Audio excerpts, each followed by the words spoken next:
Good morning students. अभी हमने अपने पिछले वीडियोस में आपसे कहानी की बात की और कविता की बात की कि कहानी किस तरह से लिखी जाती है और कविता किस तरह से लिखी जाती है और उनका इतिहास क्या है और उनकी विशेषताएं क्या हैं।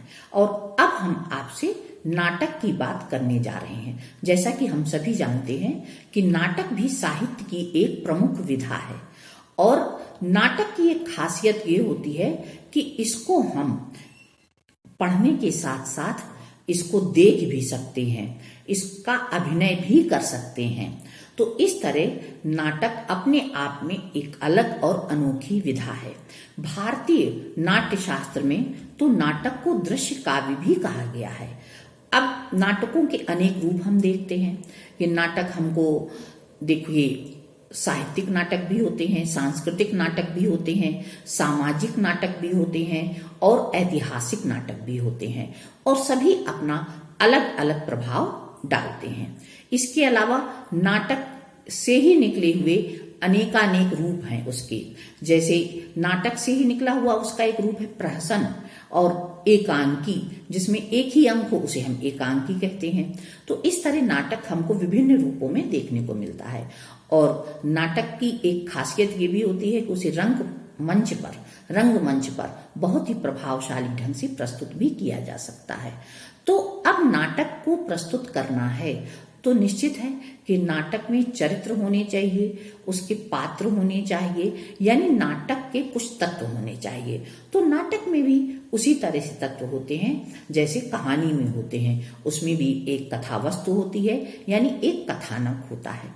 उसके अलावा नाटक में पात्र होते हैं और उनका एक विशेष चरित्र चित्रण होता है, पात्रानुकूल चरित्र चित्रण होता है, जैसे जैसे पात्र होते हैं।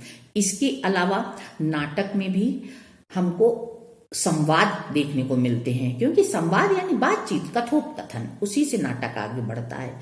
इसके अलावा देश काल और वातावरण और इसके अतिरिक्त उसका उद्देश्य और उसकी भाषा शैली। तो नाटक के भी यही प्रमुख तत्व हैं जो कहानी में होते हैं। पर नाटक में क्या खास बात होती है कि नाटक में संवाद का बड़ा महत्वपूर्ण स्थान होता है, स्वगत कथन का भी स्थान होता है नाटक में। नाटक में पात्रों और उनके चरित्र का एक विशेष स्थान होता है। तो नाटक लिखते समय अगर उसका जो भी उद्देश्य है, अगर उसको हमें फलीभूत करना है, उसको हमें सामने लाना है, तो नाटक के पात्रों का चरित्र बड़ा सशक्त होना चाहिए, भाषा उनकी बिल्कुल पात्रानुकूल होनी चाहिए और इसके अतिरिक्त वो जो बात कहना चाहते हैं बिल्कुल स्पष्ट होनी चाहिए और उनमें जो एक्शन है कहना चाहिए, जो अभिनय का तरीका है वो भी बड़ा ही सुंदर और आकर्षक होना चाहिए, तभी नाटक सफल होता है। और तो पात्रों के चरित्र की बात जहां तक है तो पात्र चरित्रवान होने चाहिए, पात्र आदर्शवादी होने चाहिए और पात्र अच्छे और बुरे दोनों प्रकार के नाटक में होते हैं, तभी वो तो नाटक वो आगे बढ़ता है। और पात्रों में जीवंतता होनी चाहिए, यानी जो भी अभिनय कर रहे हैं वो जीवंतता से करें, बिल्कुल सजीव हमको सामने दृश्य देख रहे हैं हम तो वो हमें दिखाई दे और समझ में आए। और पात्र सामाजिक परिवेश से, यानी जिस सामाजिक परिवेश को हम दर्शाना चाहते हैं उससे जुड़े होने चाहिए। और पात्रों का संबंध कथानक से होना चाहिए, यानी एक तारतम्यता कथानक और पात्रों के बीच में होनी चाहिए।